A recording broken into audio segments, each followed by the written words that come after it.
Hey guys, it's Chris with Cabri Aviation. Most people, when they think of Portland, Oregon, they think of the Trailblazers, or Voodoo Donuts, or Salt and Straw, maybe even a fine craft beer. But me, I think of Precision Aviation, the place where thousands of helicopter careers have gotten started. And today, I'm going to be flying the G2 by Guimbal. Let's see how it goes. The Cabri G2 is a two-seat piston-engine helicopter that first flew in 1992. It was designed by Bruno Guimbal, a former designer for Eurocopter. The G2 received its FAA certification in 2015. It has a maximum gross weight of 1,542 pounds, a service ceiling of 13,000 feet, and can cruise at 90 knots. It's powered by the same Lycoming 0360 engine as the R22. Pre-flighting the G2 is pretty straightforward, and pilots with other piston experience will have no trouble with the transition. There is one notable difference with the Fenestrum tail rotor, but some good instruction on what to inspect will solve that. My first impression of the G2 cockpit was that it looked more like a sports car than a training helicopter. The aircraft is packed with advanced technology, often reserved for more expensive aircraft. At the center of a console is the Electronic Pilot Management System, or EPM. This unit displays essential information to the pilot in one handy screen. I started my day with the G2 doing some hover work at Precision's private airfield. Together, the instructor and I weighed over 400 pounds, and power management was definitely something to consider. Getting adjusted to the feel of the Fenestrum tail rotor takes some time, but it isn't overwhelming. Leaving Precision, we took off for nearby Sportsman Air Park to shoot some auto rotations. Aside from taking in the beautiful Oregon countryside, we made a small detour for an off-airport landing along the Willamette River. It's experiences like this that make me love flying helicopters.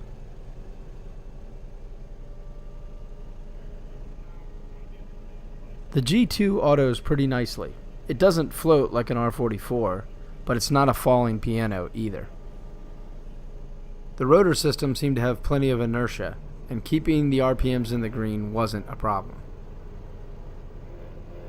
Being that I was literally a guy who came in off the street and asked if I could fly one of their helicopters, Precision was being a little conservative and asked that I terminate my autos a little high. Clearly you can see I had a little trouble controlling the yaw when I brought the power back in after terminating my auto. With a few more hours in the aircraft, this would be a non-issue. We went back to Precision to shoot one more auto and top off for fuel before flying back to Portland. One of the things that continued to impress me was the stability of this aircraft. It's as if the R22 and the Schweitzer CB300 got married, and this was its little child. You can see that the yaw has already become less of a factor for me. At this point, I'd had about an hour in the G2 and was pretty impressed. I was definitely seeing the merits of training in this aircraft. After a few minutes refueling and chatting with the Precision folks, we were back on our way.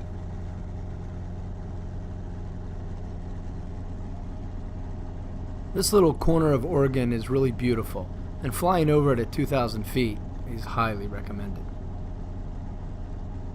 The more I flew the G2, the more I realized I was right. It is a little sports car. Not a Porsche, but more like a Miata. Something you can learn on and build good habits with before you get your hands on big, powerful machines. Bruno Guimbal has made an amazing machine. It's completely well designed, flies great, is comfortable, and so far has a solid safety record. He really left nothing overlooked when making this helicopter. As the vast rural landscape of Oregon countryside gave way to the Portland cityscape below, I was really liking the G2. It's just a fun little helicopter to fly. As I set up my approach to the Portland City Heliport, I have to admit I was a little sad to be leaving the G2 behind. Would I buy one personally? It's hard to say. The high cost makes it a little bit difficult to justify, and a four-place R44 makes a little more sense for me personally.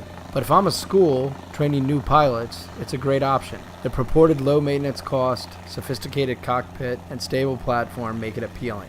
If you haven't flown one, go out and do it, and if you can do it with Precision helicopters, all the better.